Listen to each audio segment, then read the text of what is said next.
Good morning.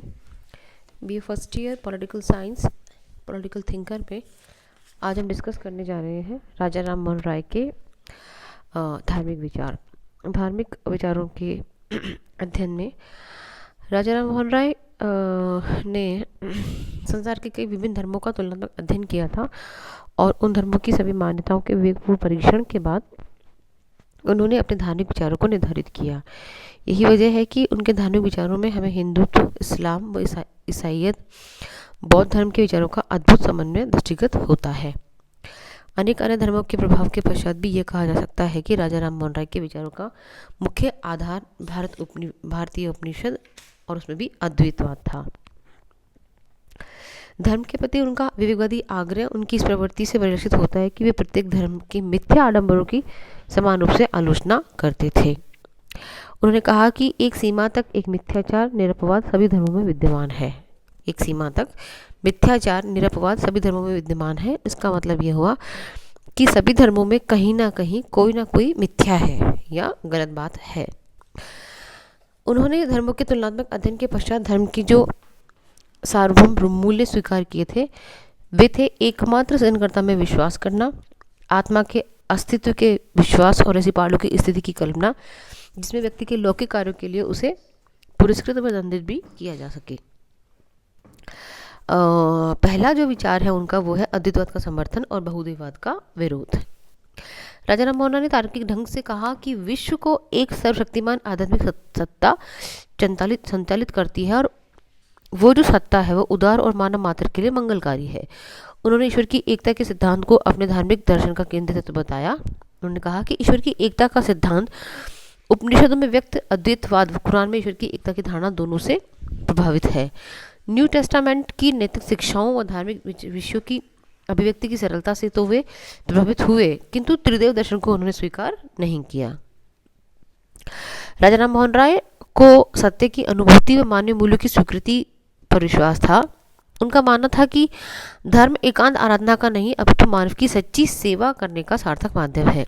इसी कारण से वे मूर्ति पूजा, बलि प्रथा आदि का घोर विरोध करते थे और उनका मानना था कि हिंदू धर्म की मूल आस्था सत्ता के अद्वैत और उसके आध्यात्मिक स्वरूप में व्यक्त होती है, जिसमें मूर्ति पूजा के लिए कोई भी स्थान नहीं हो सकता। उन्होंने कहा कि मूर्ति पूजा के कारण हिंदुओं में अनावश्यक कट्टरता और भेदभाव उत्पन्न हो गया है और ये जो भेदभाव है यही धार्मिक विरोध का या धार्मिक टकराव का मूल कारण है। मूर्ति पूजा केवल अनुचित ही नहीं अपितु समस्त हिंदू शास्त्र भी मूर्ति पूजा की सहमति नहीं देते हैं। उन्होंने कहा कि बलि प्रथा जो है वो अतार्किक है, उसका कोई तर्क नहीं है, उसका कोई आधार नहीं है, उसका कोई तार्किक औचित्य जैसा स्वरूप नहीं है। राजा राम मोहन राय धार्मिक मान्यताओं को उनके प्रचलित रूप में नहीं अपितु तार्किक रूप में स्वीकार करते थे। उनका मानना था कि जो मूल में शाश्वत मूल्यों और सिद्धांतों पर आधारित है व्यवहार में भी वही होना चाहिए। किसी भी धार्मिक विश्वास में किसी भी परंपरा को इसलिए नहीं स्वीकार कर लेना चाहिए कि हमारे से पीछे वाली जो पीढ़ी है वो उन सब चीज़ों को स्वीकार करती आई है। उन्होंने माना कि सभी मानव एक ही ईश्वर की संतान है। उन्होंने धर्म के शाश्वत मानवीय पक्ष को सबसे महत्वपूर्ण माना और ये स्वीकार किया कि धर्म मानव के जीवन को सार्थक बनाने का माध्यम है। उन्होंने सार्वभौमिक धर्म का स्वप्न देखा था। उन्होंने इस बात पर बल दिया कि समस्त धर्म तात्विक दृष्टि से समान है, अतः धर्म के नाम पर मनुष्यों का विभाजन अनुचित व अव्यवहारिक है। मतलब धर्म यदि मानवता को बांटता है तो वो गलत है। राजा राम मोहन राय ने भारत में प्रचलित जाति व जातियों के आधार पर ऊंच नीच के भेदभाव का विरोध किया। उन्होंने माना कि जाति प्रथा का कोई धार्मिक आधार नहीं है। वे जाति प्रथा को हिंदू समाज के लिए एक कलंक के रूप में मानते थे।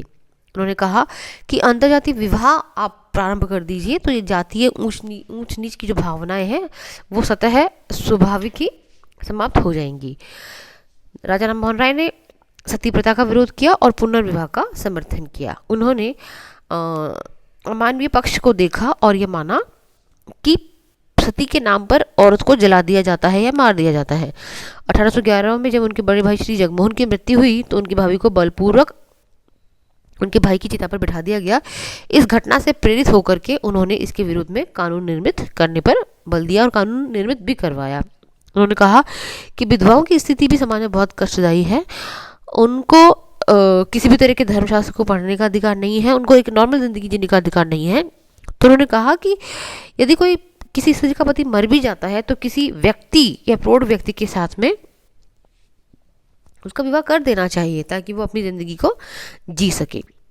राजा राममोहन राय ने स्त्री शिक्षा पर बल दिया। उन्होंने माना कि समाज में स्त्री जो है वो कोई भी एक उचित भूमिका नहीं निभा रही है, उसका जीवन आधिपत्य जो है पुरुष के अधीन है, वो परतंत्र है और जीवन बिताने के लिए वो पुरुष पर डिपेंड करती है।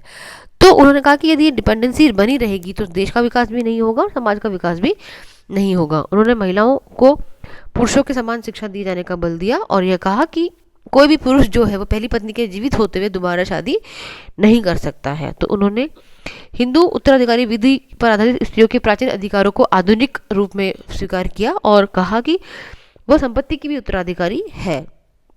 स्त्रियों की शैक्षणिक, सामाजिक व आर्थिक स्वतंत्रता का उन्होंने पूर्णतः समर्थन किया और रूढ़िवादिता व संकीर्णता के वो बहुत बड़े विरोधी थे। उन्होंने कहा कि आधुनिक युग में मानव सभ्यता का आदर्श एकांत स्वतंत्रता में नहीं अपितु लोगों व राष्ट्रों के मध्य भाईचारे व पारस्परिक निर्भरता में है। उनका मानना था कि लोगों में एक ऐसी चेतना उत्पन्न होनी चाहिए ताकि उनका एक सांस्कृतिक व्यक्तित्व निर्मित हो, वे अपनी सभ्यता की श्रेष्ठ बातों को स्वीकारें, साथ ही सौहार्दपूर्ण सहयोग की भावना से दूसरों की सभ्यता को की श्रेष्ठ बातों को भी स्वीकार करने के लिए हमेशा तत्पर रहे। इसका मतलब है कि रूढ़िवादिता जो है वो आपको जकड़ती है, आपके विकास को रोकती है और यदि आप अपनी इस रूढ़िवादिता को छोड़ देते हैं तो अपने देश के अलावा दूसरे देशों की अच्छी बातों को या अच्छी कल्चर को भी स्वीकार करते हैं।